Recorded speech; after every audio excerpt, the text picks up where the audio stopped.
Cost accounting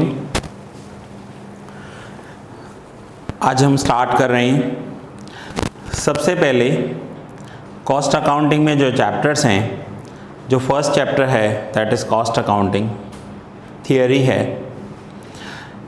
second and third chapter जो है material accounts, material 1 and 2, इसका weightage. अब जो फर्स्ट चैप्टर है ना, इंडेक्स में आ जाओ, पहले मैं इंट्रोडक्शन दे दूं थोड़ा सा। फर्स्ट चैप्टर जो कॉस्ट अकाउंट है ना, उसका वेटेज 25% है, ठीक है। देन मटेरियल 1 एंड 2 है ना, इन दोनों का टोटल वेटेज मिलाकर भी 25% है। Direct labour 25% and accounts of overheads 25%। ऐसे करके आपके सारे वेटेज आएंगे। 25% का वेटेज हर एक चैप्टर का होगा। मटेरियल 1 और 2 को मिलाकर 25% है। अब पहले इस वर्ड की मीनिंग समझेंगे कि कॉस्ट अकाउंटिंग होता क्या है, कॉस्ट अकाउंटिंग होता क्या है और हम करते क्यों हैं। अकाउंट्स में एक होता है फाइनेंशियल अकाउंट। फाइनेंस अकाउंट क्या होता है कि आपने गुड्स परचेज किए, अब उसकी एंट्री करनी है। आपने गुड्स बेचे, अब उसकी एंट्री करनी है। सैलरी पे की, उसकी एंट्री करनी है। इट मीन्स ट्रांजैक्शन हो जाने के बाद हम उसे रिकॉर्ड करते हैं और वो ट्रांजैक्शन हुआ है, रियल में हुआ है, that is called cost accounting, ठीक है। Sorry, financial accounting. नाउ आ जाते हैं कॉस्ट अकाउंटिंग पर। कॉस्ट अकाउंट क्या होता है, तो कोई भी काम हम करने से पहले अपना कॉस्ट निकालते हैं कि ये काम करूँगा तो कॉस्ट कितना आएगा। कॉस्ट निकालने के बाद हम ये डिसाइड कर सकते हैं कि हमें ये काम करना चाहिए या नहीं करना चाहिए। इट मीन्स ट्रांजैक्शन हुआ नहीं है, ट्रांजैक्शन हुआ नहीं है, एस्टिमेटेड वैल्यू लेंगे और वहाँ से कॉस्ट स्टार्ट करेंगे। सपोज कर लेते हैं कि सपोज करो मुझे ये प्रोडक्ट बनाना है। इस प्रोडक्ट को बनाने के लिए या किसी भी टाइप का कोई भी प्रोडक्ट बनाना है, तो उसे बनाने के लिए मेरा मटेरियल कितना लगेगा, सबसे बड़ा प्रोडक्शन। यहाँ पर हम किस चीज़ की बात करेंगे, प्रोडक्शन की। मटेरियल कितना लगेगा। अब मटेरियल के बाद जो नेक्स्ट एक्सपेंस होता है दैट इज लेबर। लेबर कितना लगेगा, मटेरियल प्लस लेबर सबसे मेजर एक्सपेंस होते हैं, इसे प्राइम कॉस्ट कहते हैं। अब मटेरियल लगा, लेबर लगा, फिर जहाँ पर वो बनाया जाएगा वो फैक्ट्री प्रीमाइसिस चाहिए, उस फैक्ट्री का रेंट होगा, लाइट का बिल होगा, म्यूनसिपल के टैक्सेस होंगे, फैक्ट्री का मेंटेनेंस होगा, मशीन्स का डेप्रिसिएशन होगा। तो ऐसे बहुत सारी चीज़ें हैं जो फैक्ट्री एक्सपेंसेस में आएंगी। अब सबसे पहले मटेरियल लगा, फिर लेबर लगा, उसके बाद थर्ड क्या लगा, फैक्ट्री एक्सपेंसेस। अब फैक्ट्री एक्सपेंसेस ऐड करने के बाद अब वो सेल करना है, तो सेल करना है तो selling expense. But selling expense जो भी डिपार्टमेंट है संभालने के लिए ऑफिस चाहिए, तो ऑफिस का एक्सपेंस भी उस प्रोडक्ट में ही ऐड करेंगे ना, ऑफिस एक्सपेंस ऐड करेंगे। ऑफिस एक्सपेंस के बाद ये प्रोडक्ट सेल करना है, सेल करने के लिए एडवर्टाइजमेंट करना पड़ेगा, ऐड करना पड़ेगा, सेल्समैन अपॉइंट करने पड़ेंगे, तो उनको कमीशन देना पड़ेगा। सेल्स एक्सपेंसेस आएंगे। ऐसे सब मिलाकर हम एक कॉस्ट फाइंड आउट करेंगे कि टोटल कॉस्ट। अब सपोज करो कि इस प्रोडक्ट का टोटल कॉस्ट हमारा हो रहा है 100 रुपीज़, बट ये प्रोडक्ट ऑलरेडी मार्केट में 80 रुपीज़ में बिक रहा है, हमारा कोई कॉम्पिटिटर बेच रहा है, तो हम ये नहीं बना सकते। बनाएंगे तो क्या होगा, हमारा कॉस्ट है 100 रुपीज़ और जो हमारा कॉम्पिटिटर बेच रहा है वो बेच रहा है 80 रुपीज़ में, तो हम बनाएंगे भी तो लॉस हो जाएगा। इट मीन्स कोई भी काम करने से पहले हम एक कॉस्ट निकालते हैं और वो जो कॉस्ट निकलता है, टोटल कॉस्ट निकलता है, उस कॉस्ट में हम अपना प्रॉफिट ऐड करते हैं। एंड प्रॉफिट ऐड करने के बाद फाइनल एक सेलिंग वैल्यू आ जाता है। ये जो टोटल, ये जो मटेरियल प्लस लेबर है, इसमें ऐड होगा factory overheads. Factory overheads means factory के एक्सपेंस, प्लस ऐड होगा office overheads, office expenses, plus selling and distribution expenses, ये सब ऐड करेंगे ना हम इसमें, तो हमें मिल जाएगा एक टोटल कॉस्ट। फिर इस टोटल कॉस्ट में हम अपना प्रॉफिट ऐड करेंगे, प्रॉफिट ऐड करेंगे तो हमारा आ जाएगा सेलिंग वैल्यू। अब हमें इस वैल्यू पे सेल करना चाहिए। सो कॉस्ट अकाउंट क्या करते हैं, कोई भी काम करने से पहले किया जाता है, बाद में नहीं। फाइनेंशियल अकाउंट क्या होता है, ट्रांजैक्शन हो जाने के बाद अब आपको रिकॉर्ड करना है। सपोज करो मैं आपको बोल रहा हूँ 500 के गुड सेल किए, आप बोलोगे सर जर्नल एंट्री होगी cash account debit to sales account, हुआ है ट्रांजैक्शन रियल में हुआ है, बट कॉस्ट में पहले कॉस्ट निकाली जाएगी। फिर करना है या नहीं करना है वो बाद में डिसाइड होगा। इसके बहुत सारे एग्जाम्पल हैं। एक बिल्डर को, सपोज करें एक एग्जाम्पल लेते हैं, एक बिल्डर को फ्लैट्स बनाने हैं, तो बिल्डर पहले क्या करेगा, सबसे पहले लैंड की कॉस्ट लेगा, फिर उसका एरिया देखेगा, फिर वहाँ पर गवर्नमेंट कितने फ्लैट्स बनाने की परमिशन दे रही है। ऐसे पूरे फ्लैट्स बनाने की परमिशन नहीं देती है, उन्हें कुछ एरिया गार्डन के लिए छोड़ना होता है, कुछ रोड्स के लिए छोड़ना होता है। सो बाकी एरिया जो बचता है वहाँ फ्लैट्स बनाए जाते हैं। अब फ्लैट्स बनाने के लिए अलग अलग ज़मीन पर अलग अलग हाइट दी जाती है, depend on the strength of the land. So 5 floor 5 floor की परमिशन मिल सकती है, 7 floor 11 floor high rise building. फिर वो काउंट करेगा उसके कितने फ्लैट बनेंगे, फ्लैट बनाने के लिए मटेरियल कितना लगेगा। सो लैंड का कॉस्ट हुआ, मटेरियल का कॉस्ट हुआ। अब लैंड प्लस मटेरियल, ये तो हो गया इनका मटेरियल। सबसे ज़्यादा कॉस्ट क्या लगने वाला है उसको, लेबर, क्योंकि रोज़ 500 लेबर काम करते हैं। अब 500 लेबर, आप सोचो तो सही कितना सारा इनका पर डे होता होगा। 500 लेबर रोज़ काम करते हैं, हम 8 एन एवरेज ले ले 700 पर लेबर दे रहे हैं, तो 7 5 35 एंड 4 0, इट मीन्स 3,50,000 रुपीज़ रोज का लेबर लगता होगा। 2-2 साल लगते हैं बिल्डिंग्स बनने में, कितना सारा लेबर लग जाएगा। फिर मटेरियल लगा, लेबर लगा, फिर वो अपनी ऑफिस के एक्सपेंसेस गिनेगा। अब उसी कंस्ट्रक्शन साइट पर उसने आगे एक ऑफिस बना रखा है जिसमें 3-4 एम्प्लॉय काम करते हैं, 2 गर्ल्स हैं 2 बॉयज़ हैं। कोई आता है तो वो उन्हें दिखाएंगे, देखो ये फ्लैट है, इतने रूम हैं, इतनी साइज़ है, तो उन्हें सैलरी देनी पड़ेगी। फिर that is office expenses. Selling expenses, sales करने के लिए अगर ब्रोकर अपॉइंट किया है तो ब्रोकर को ब्रोकरेज देना पड़ेगा। जो ब्रोकर होते हैं जिसे दलाल कहते हैं, वो लेकर आते हैं, कस्टमर को दिखाते हैं, तो उन्हें कमीशन दी जाती है 2% 3%। अब ऐसे करके उसका टोटल कॉस्ट बैठेगा, टोटल कॉस्ट में वो अपना प्रॉफिट ऐड करेगा। अब उसने लैंड का वैल्यू ले लिया, सब कुछ ऐड कर लिया। अब उसका टोटल कॉस्ट जो फ्लैट का है वो बैठा 40 लाख रुपीज़ का। अब उसमें उसे अपना प्रॉफिट ऐड करना है। पर फ्लैट उसने ऐड किया 10 लाख का प्रॉफिट, तो अब उसे ये फ्लैट कितने में बेचना पड़ेगा, 50 लाख रुपए में फ्लैट बेचना पड़ेगा। अब वो एरिया के अकॉर्डिंग डिसीजन लेगा कि इस एरिया में 50 लाख रुपए का फ्लैट बिकेगा या नहीं बिकेगा। अगर लग रहा है वो एक अच्छा एरिया है, बिक जाएगा, तो वो बनाएगा। अगर उसे लग रहा है नहीं 50 लाख रुपए इस एरिया में से नहीं मिलेगा, इस एरिया के लोग 50 लाख नहीं खर्चेंगे, अब ऐसे में उसने 100-200 फ्लैट्स बना दिए और बाद में बिके ही नहीं, तो उसका पैसा तो अटक जाएगा।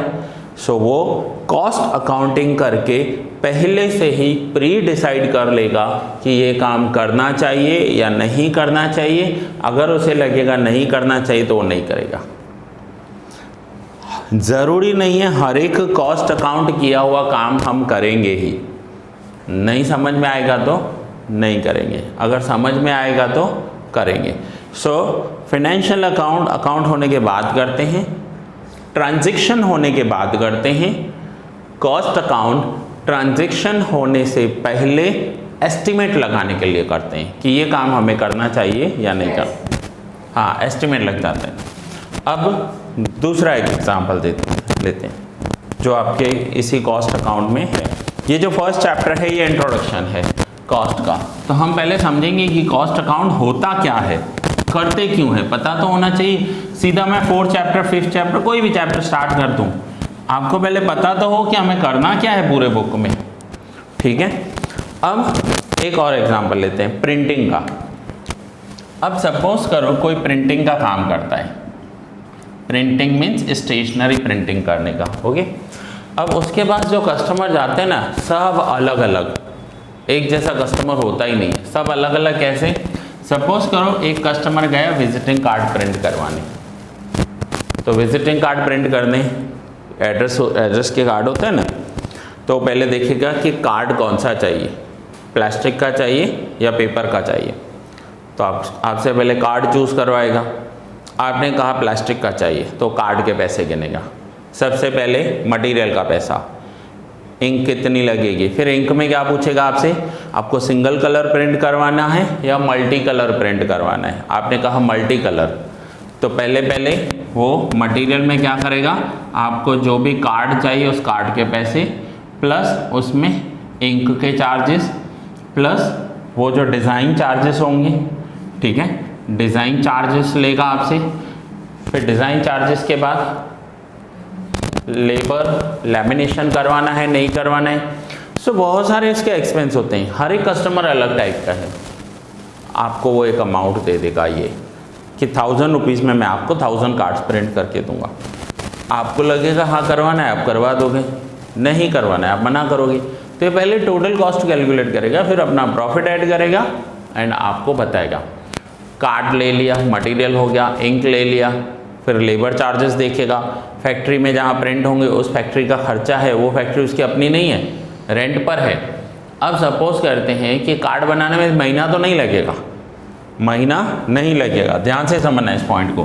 फैक्ट्री का रेंट है 30,000 महीने का, अगर 30 से डिवाइड कर दूँ तो पर डे कितना हो गया 1000। अब पर डे में आधा दिन लग जाएगा इसको कार्ड बनाने में, सो एक दिन का 1000 है तो हाफ डे का 500 वो आपके लिए फैक्ट्री यूज़ कर रहा है, तो 500 इसमें ही ऐड करना पड़ेगा ना, क्योंकि फैक्ट्री का रेंट तो देना है, नहीं दिया तो लॉस हो जाएगा। सो वो अपने सारे खर्चे गिनेगा, material, labour, factory, office, selling and then आपको नंबर देगा। अब आपने कार्ड प्रिंट करवाए, कोई पैम्पलेट प्रिंट करवाने जाएगा तो उसका पहले पैम्पलेट का साइज़ पूछेगा कि कौन सी साइज़ का, उसके अकॉर्डिंग पेपर गिनेगा और यही सारा प्रोसेस फिर से करेगा। फिर तीसरा कस्टमर गया, बोला मुझे शादी के कार्ड प्रिंट करवाने, तो वो उसे अलग अलग टाइप के कार्ड्स बताएगा। फिर जो कार्ड फाइनल किया उस कार्ड के अकॉर्डिंग फिर आगे इंक, डिज़ाइनिंग चार्जेस सब कैलकुलेट करके देगा। सो देखो प्रिंटिंग एक ऐसा काम है, रोज़ इनके पास नए कस्टमर आते हैं, रोज़ नई चीज़ होगी। कोई बोलेगा सिंगल करके दे, कोई बोलेगा मल्टी कलर में करके दे, कोई बोलेगा बिल्कुल पतला पेपर होना चाहिए, कोई बोलेगा पेपर क्वालिटी अच्छी होनी चाहिए। सो ये कॉस्ट कैलकुलेट करिए बिना कर ही नहीं सकते। सिर्फ ये कॉस्ट कैलकुलेट करना प्रिंटिंग और इनका काम नहीं है। आप यहाँ से कोई ट्रैवल एजेंट बुक करो कि आपको उदयपुर घूमने जाना है, माउंट घूमने जाना है, तो आपने कार बुक किया, वो भी यही काम करेगा, वो आपको कार प्रोवाइड करेगा, साथ में ड्राइवर भेज देगा, आपकी पूरी फैमिली गई, लेकिन वो आपको एक कॉस्ट बता देगा कि मैं आपसे 10 रुपीज़ किलोमीटर लूँगा, मैं आपसे 15 रुपीज़ किलोमीटर लूँगा, 20 रुपीज़ किलोमीटर लूँगा। उसमें उसने क्या कैलकुलेट किया, सबसे पहले पेट्रोल, फिर ड्राइवर के चार्जेस, फिर आने जाने के लिए डेप्रिसिएशन कितना होगा, टोल टैक्स कितना होगा, कितने दिन लगेंगे, उन सबको मिलाकर वो आपको एक अमाउंट दे रहा है कि यहाँ से आप जाओगे और वापस आओगे, मैं आपसे 10,000 रुपीज़ चार्ज करूँगा। सो वो भी कैसे, सबसे 10,000 चार्ज नहीं करेगा, आपको उदयपुर या माउंट आबू तक जाना है, कोई मुंबई जाएगा तो उसका अलग होगा, कोई दिल्ली जाएगा या कहीं और जाएगा तो उसका अलग होगा।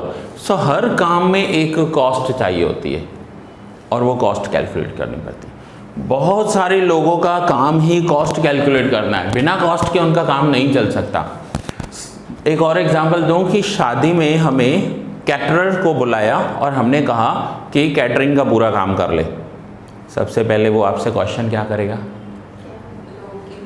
लोग कितने हैं, यस, नंबर ऑफ पर्सन कितने हैं, पर्सन बताने पड़ेंगे ना। हमने कहा 500 लोग, फिर वो आपको बताएगा आइटम्स कितने रखने हैं, वो आपको पूरा मेनू दे देगा।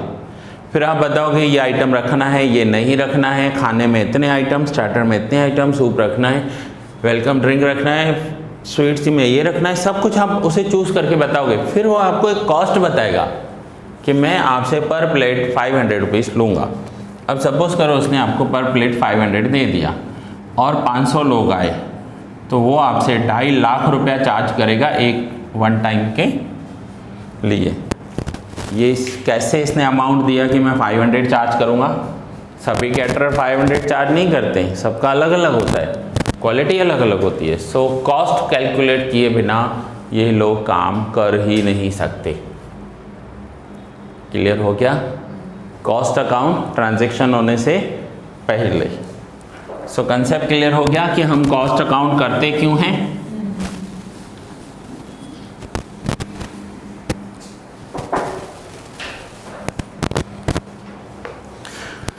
चलो, सो नाउ इस चैप्टर में से इंट्रोडक्शन आपका क्लियर है। Page number 3, objectives of cost accounting, ये आप रीड करोगे इंडिविजुअली, होमवर्क में रीड करोगे, कुछ डाउट हो तो क्लियर करोगे। ऑब्जेक्टिव मीन्स हम करते क्यों हैं। पेज नंबर, थियरी चैप्टर है इसलिए पूरा थियरी होगा इसमें से। Page number 5, advantage of cost accounting, and page number 7, limitations. अब मैं आपको बता दूं एडवांटेज क्या होते हैं इसके। तो एडवांटेज है कि हमारा जो भी कॉस्ट है हमें पहले से ही पता होता है, प्राइस फिक्स हो जाता है, वेस्टेज नहीं होता है, हम हर एक चीज़ को ध्यान में रखते हैं। ठीक है, अभी मैं एक एग्ज़ाम्पल दूं कि मुझे अपने घर के ऊपर सोलर पैनल लगवाना है। तो सोलर पैनल लगवाने के लिए कम से कम 3-4 अलग अलग लोगों से बात हुई। तीनों चारों ने साइज़ देखा, कितना करना है, हाइट कितनी रखनी है, कितने किलोवाट का लगवाना है, कितने एसी चलेंगे, कितना कंजम्पशन है, उसके अकॉर्डिंग उन्होंने कॉस्ट दिया। किसी ने कहा सर मैं 2 लाख रुपीज़ चार्ज करूँगा, कोई बोला 1,50,000 चार्ज करूँगा। अब कितना डिफरेंस है, 2 लाख एंड 150। अगर 2 लाख वाले से करवा ले और बाद में पता चला 150 भी अवेलेबल था, ठीक है ना, 50,000 रुपीज़। सो डिफरेंस देखा, नो डाउट डिफरेंस था। जो 2 लाख वाला है उसका मटेरियल हैवी है, जो 1,50,000 में कर रहा है उसका मटेरियल लोअर कैटेगरी का है, बट इतना लोअर भी नहीं है कि हमें चले नहीं, चल जाएगा। सो इतना हैवी करवाने की भी ज़रूरत नहीं है। सो पूरा कॉस्टिंग कैलकुलेट करके काम करेंगे। सो एडवांटेज समझ में आ गए। अब लिमिटेशन समझ लेते हैं। लिमिटेशंस क्या होती हैं? कोई भी काम करते हैं ना तो उसकी लिमिटेशंस हैं, एडवांटेज हैं तो डिसएडवांटेज है। हमने कोई ऑर्डर ले लिया अपना कॉस्ट कैलकुलेट करके, बाद में मटेरियल महंगा हो गया तो ये एक एस्टिमेट्स हैं, अंदाज़ा है, ज़रूरी नहीं है परफेक्ट जाए। बिल्डर ने अंदाज़ा लगाया material plus labour plus expenses 40 lakh में फ्लैट बनेगा, उसने काम स्टार्ट किया, बेस डाल दिया, बाद में सीमेंट के प्राइस महंगे हो गए, स्टील महंगा हो गया, उसका जो 40 लाख का कॉस्ट था वो 50 लाख हो गया। अब कॉस्ट 50 हो गया तो उसमें प्रॉफिट 10 ऐड करेंगे तो 60 लाख में फ्लैट बेचना पड़ेगा। बाद में पता चला 50 में बिक जाता बट 60 में नहीं बिकेगा ये। तो ये एक एस्टिमेट है, ज़रूरी नहीं है कि हमारा उतना हो। एक कैटरर प्राइस देता है 500 रुपीज़, अब महीना पहले उसने बुकिंग लिया था, जब दिन आया, अब मटेरियल वो पहले तो नहीं ले सकता, लेकिन जिस दिन उसे वो काम करना था वेजिटेबल्स की शॉर्टेज की वजह से प्राइस महंगे हो गए। आपको पता है वही tomato during the year 20, 30, 40 rupees में मिलते हैं, वही ड्यूरिंग द ईयर 100 रुपीज़ हो जाते हैं। ठीक है, मटेरियल महंगा हो गया, ऑयल महंगा हो गया, अब क्या करें? अब जो उसे प्रॉफिट होने वाला था ना वही लॉस हो जाएगा। उसने अंदाज़ा लगाया कि 500 लोगों का मैं खाना बनाऊंगा और 500 रुपया पर प्लेट चार्ज करूंगा तो 250, और मेरा कॉस्ट है 2 लाख, 50,000 प्रॉफिट होगा। बट मटेरियल महंगा हो गया, अब इसका कॉस्ट ही 3 लाख हो रहा है। अब उसने ऑर्डर तो ले लिया, ज़्यादा से ज़्यादा उसे रिक्वेस्ट करेगा पार्टी को कि मुझे लॉस हो जाएगा, अगर माने तो ठीक, नहीं माने तो करके देना पड़ेगा, क्योंकि उसने एडवांस ले लिया होगा, ऑर्डर लिया है, कंफर्म किया है। तो ये लोग क्या बोलते हैं, सर आपको कंफर्म हुआ, आप मुझे 1 लाख रुपए एडवांस दे दो। तो उसने एडवांस ले लिया होगा, वो मना नहीं कर सकता। सो एस्टिमेट्स हैं ये, इसकी लिमिटेशंस हैं कि ये एक एस्टिमेशन है। अब ये एक एक्सपेंसिव प्रोसेस भी है। एक्सपेंसिव कैसा है, कॉस्ट जो कैलकुलेट करने वाले होते हैं ना, वो एक्सपर्ट होते हैं और उन एक्सपर्ट्स को एक अच्छी खासी सैलरी दी जाती है या उन्हें एक फ़ीस दिया जाता है। तो ये क्या होगा, तो ये तो एक एक्सपेंसिव प्रोसेस हो गया। बट एक्सपेंसिव है इसका मतलब ये नहीं कि हम नहीं करेंगे, करना पड़ेगा। एक्सपेंसिव है, टाइम कंज्यूमिंग है, टाइम जाएगा, तो ये सारे के सारे इसके लिमिटेशंस हैं।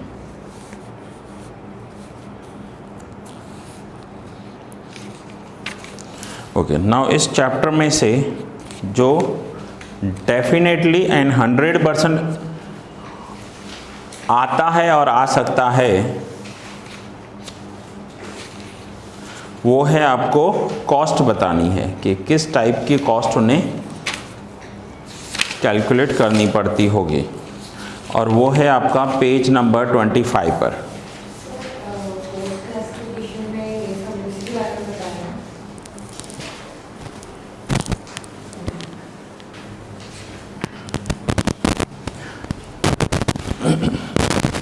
Page number 25।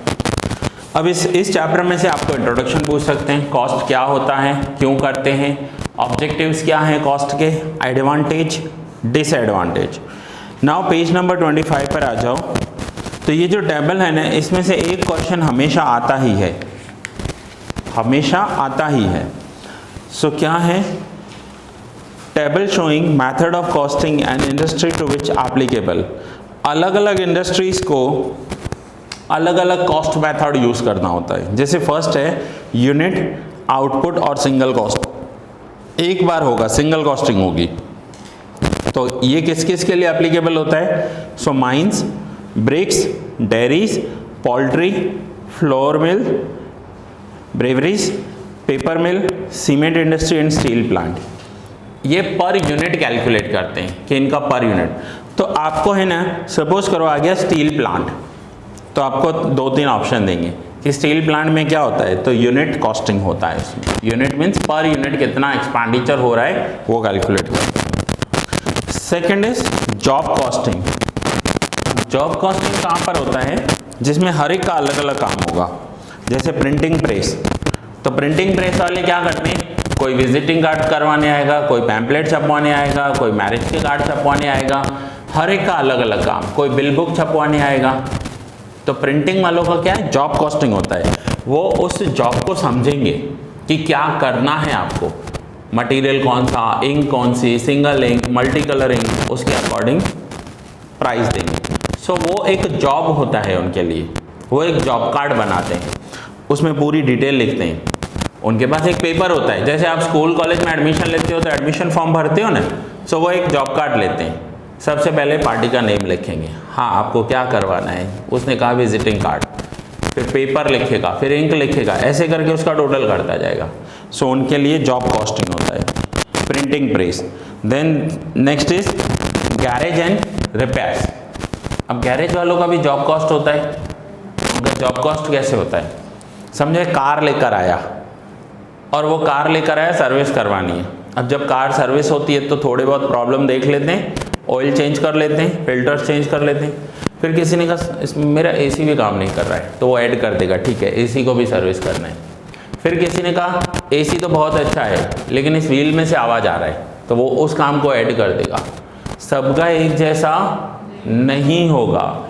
कोई आया बोला मुझे सर्विस करवाना है, अब उसका क्या होगा, सर्विस चार्ज फिक्स होगा। सपोज करो कार का सर्विस चार्ज है 2000 रुपीज़, उसमें वो सर्विस करेगा, सब कुछ देखेगा, छोटे मोटे प्रॉब्लम्स देख लेगा, ब्रेक देख लेगा, ऑयल चेंज कर देगा।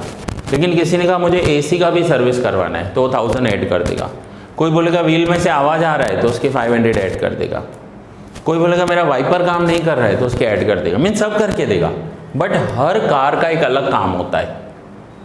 एक जैसा काम नहीं होगा, तो उनका भी पर जॉब अलग अलग कॉस्ट होगा। एक होते हैं कि सीमेंट, अब सीमेंट बनाने वाली कंपनी सीमेंट बनाएगी, हज़ारों बोरियां बना देगी और एक ही काम है, रोज सुबह कर वही करना है, तो उनका पर यूनिट कॉस्टिंग होता है। ओके, और जिनका सेम काम होता है ना, रोज सुबह उठकर यही करना है, जैसे ब्रिक्स बनाने वाले, डेयरी प्रोडक्ट्स हैं, अब अमूल का काम क्या होगा, रोज सुबह उठकर वही काम करना है। ब्रिक्स बनाने वाले रोज सुबह उठकर वही काम करेंगे, तो उनका पर यूनिट कॉस्टिंग होगा। जॉब कॉस्टिंग में हर बंदे का अलग हो जाएगा, एक जैसा नहीं होगा। जॉब कॉस्टिंग में दूसरा एक एग्जांपल देता हूँ। सपोज करो एक रेमंड का शोरूम है, तो वहाँ कोई जाएगा, तो वो लोग स्टिचिंग का भी काम करके देते हैं, उनके पास क्लोथ भी होता है। अब मैं जाऊँगा, मैं अपनी चॉइस का शर्ट एंड पैंट लूँगा, फिर उन्हें स्टिचिंग करवाऊँगा। कोई दूसरा मटेरियल लेगा, अपने टाइप का स्टिचिंग करवाएगा। किसी ने क्लोथ लिया, उसने कोट बनवा दिया उसमें से, किसी ने टाई भी बनवाई साथ में। सो हर एक का जॉब कॉस्टिंग अलग होता है। आप इनके पास जाओ, टेलर कह सकते हो आप इसे, देखो आपके सामने एक पेपर लेता है, वो लिखता जाता है, साइज लिखेगा, पैटर्न लिखेगा, डिज़ाइन लिखेगा, क्या करना है, हाफ स्लीव करना है, फुल स्लीव करना है, पूरी डिटेल लिखता जाता है वो, उसके अकॉर्डिंग काम करता है। सबका एक जैसा नहीं होता। उसके पास दिन में 10 कस्टमर आए, ज़रूरी नहीं है कि 10 के 10 फुल स्लीव रखवाएंगे या 10 के 10 हाफ स्लीव रखवाएंगे। पर जॉब अलग काम, और दूसरा था पर जॉब एक जैसा काम। सो डिफरेंस समझ में आना चाहिए आपको। क्लियर हुआ difference? Next is contract costing. अब कॉन्ट्रैक्ट कॉस्टिंग क्या होता है कि आपके घर का ग्राउंड फ्लोर बना हुआ है, आपको फर्स्ट फ्लोर बनवाना है। आपने कॉन्ट्रैक्टर को बुलाया कि हमें फर्स्ट फ्लोर बनाना है। कॉन्ट्रैक्टर आएगा, साइज देखेगा, फिर पूछेगा कितने रूम बनवाने, 1 रूम, 2 रूम, किचन बनवाना है, बाथरूम कितने चाहिए, हर एक चीज़ वो पूछेगा। फिर आपको एक प्राइस दे देगा कि मैं 10 लाख रुपए लूँगा, आपको फर्स्ट फ्लोर पूरा बना कर दूंगा। मटेरियल आ गया, लेबर आ गया, सब कुछ आ गया, तो आपने ये कॉन्ट्रैक्ट दे दिया उसे, ये काम करने का कॉन्ट्रैक्ट दे दिया, दैट इज कॉन्ट्रैक्ट कॉस्टिंग। ये कंस्ट्रक्शन में काम में आता है, रोड बनाने के लिए, ब्रिज बनाने के लिए, शिप बिल्डिंग करने के लिए, या कुछ लार्ज मैन्युफैक्चरिंग करने के लिए। क्लियर हुआ? अब नेक्स्ट पेज पर आ जाते हैं, बैच कॉस्टिंग। अब बैच कॉस्टिंग क्या होता है? तो बैच कॉस्टिंग में होगा कि कोई भी ऐसा काम जो एक बैच का होता है, दवाइयाँ बनाने वाली कंपनी होती है ना, उसके पीछे आप देखो बैच नंबर लिखा होता है। समझो उसने एक 5000 मेडिसिन के बनाए या 5000 बॉटल्स बनाए, तो 5000 का जो होगा ना वो एक बैच है उसके लिए, उस बैच का कॉस्टिंग कितना होगा। एज अ टीचर मैं पूछूँ तो मेरा भी बैच कॉस्टिंग होता है। आप SY BCom में हो, आपका कॉस्टिंग कितना है, 11th वाली बैच का कॉस्टिंग कितना है, 12th वाली बैच का कॉस्टिंग कितना है। सो एक बैच होता है, उसका कॉस्टिंग होता है, मीन्स एक काम करेंगे वो काम पूरा हो जाएगा। Process costing, next is process costing. ये होता है chemical, oil, paint, textile, soap, sugar mill, इन सब में। कन्फेक्शनरी का मतलब होता है चॉकलेट्स होते हैं ना, उसे कन्फेक्शनरी कहते हैं। ओके, सो इसमें प्रोसेस कॉस्टिंग होता है। प्रोसेस क्यों होता है? क्योंकि इसमें प्रोसेस कर कर बनता है। चॉकलेट का प्रोसेस होता है, ऐसे ही नहीं बनता है चॉकलेट। सोप का भी प्रोसेस होता है, मल्टीपल केमिकल्स उसमें मिक्स किए जाते हैं, मिलाया जाता है, तब जाकर वो बनता है। So process costing. Next is operating costing.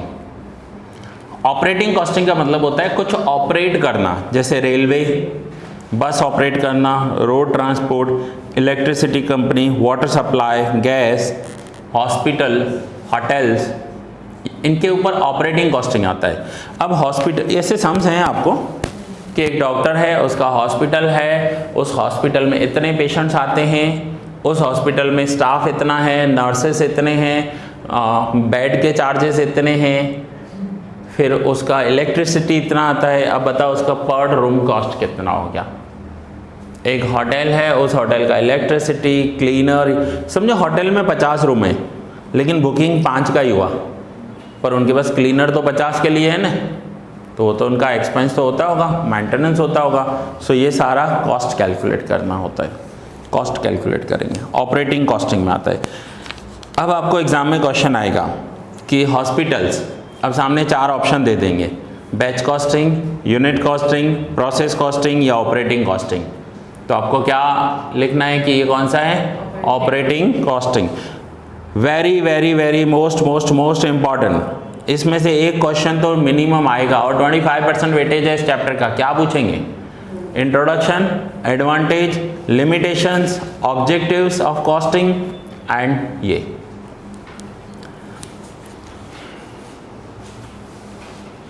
Multiple और composite costing, automobiles, bicycle making, radio और television making, machines making, typewriter making. अब ये है मल्टीपल कॉस्टिंग। मल्टीपल कॉस्टिंग क्या होता है? ऑटोमोबाइल बनाने वाली कंपनी, समझो 2 व्हीलर बनाती है कंपनी, उसका काम क्या होगा? पूरा साल 2 व्हीलर बनाते हैं तो बार बार रोज कॉस्टिंग नहीं कैलकुलेट करेंगे, इनका मल्टीपल कॉस्टिंग है। पता है कि पूरा साल एक ही काम करना है। ऑटोमोबाइल कंपनी, साइकिल बनाने वाली कंपनी, रेडियो टेलीविज़न बनाने वाली कंपनी, इनका पूरा साल एक ही काम होता है, तो इनका मल्टीपल कॉस्टिंग काम करता है। अगर आपको फाइनेंस अकाउंट में आगे जाना है तो आप बीकॉम कर सकते हो, बीकॉम के बाद एमकॉम कर सकते हो, एमबीए विद फाइनेंस कर सकते हो। लेकिन कॉस्टिंग में आगे जाना है ना, तो कॉस्ट के लिए अलग से एक डिग्री होती है, ICWA। ये अलग से एक कोर्स है, डिग्री है, जिसमें अभी आप बीकॉम करोगे फाइनेंस अकाउंट सीखोगे, एमकॉम में भी फाइनेंस है ट्रांजैक्शन हो जाने के बाद, लेकिन कॉस्ट कैलकुलेट करने के लिए ये एक अलग डिग्री है, ICWA, Indian cost and works accountancy. इसमें पूरा आपको कॉस्टिंग डीप में सिखाते हैं। ये जितना हम सीखेंगे ये तो हमारा जो कॉस्ट का बुक है ना, ये समझो कॉस्टिंग ऊपर ऊपर से है। ऊपर ऊपर से मीन्स थोड़ा सा है, इतना डीप में नहीं है।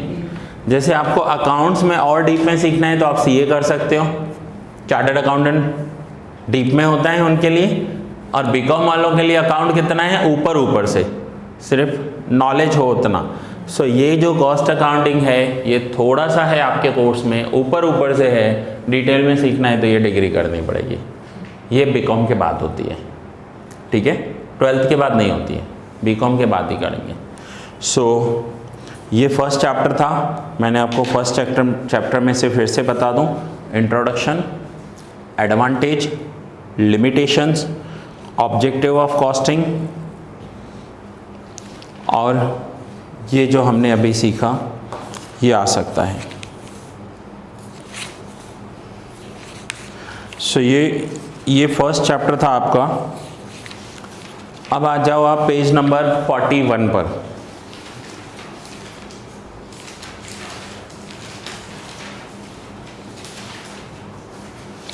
Page number 41, question number 7, give the proper method of costing of the following industries.